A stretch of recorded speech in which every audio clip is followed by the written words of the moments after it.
ৰাইজবিলাকে কাম কৰি আছে, জংঘল চাফা কৰি আছে। আমাৰ জুবিন দাই য'ত বহিছিল সেই শিলচটা যাতে অলপ ধুনীয়া কৰি দেখাত ধুনীয়া হওক। যেতিয়া জুবিন দা ঢুকাল, অকালত মৃত্যু হ'ল তেখেতৰ, তেতিয়া এখন হেৰি হৈছিলে, গৌৰীশী আলোচনীত মানে এখন বেটুপাতত প্ৰচাৰ হোৱা ফটো আছিলে। ফটোখন সোণাপুৰ বুলি আমি গম পাইছিলোঁ।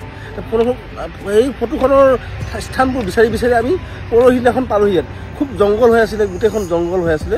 আৰু আহি আমি দেখিলোঁ যে গম পালোঁ কিছু বেলেগ এজন মালিকী স্বত্ব থকা মানুহৰ পট্টাভুক্ত মাটি, গতিকে তেওঁৰ পৰা আমি অনুমতি নোহোৱাকৈ আমি চাফ চিকুণ কৰিব নোৱাৰোঁ। সেইকাৰণে যোৱাকালি কৰা নহ'ল। তথাপিও ওচৰ পাজৰ শিলচটাৰ ওচৰ পাজৰত আমি চাফ চিকুণ কৰিছিলোঁ।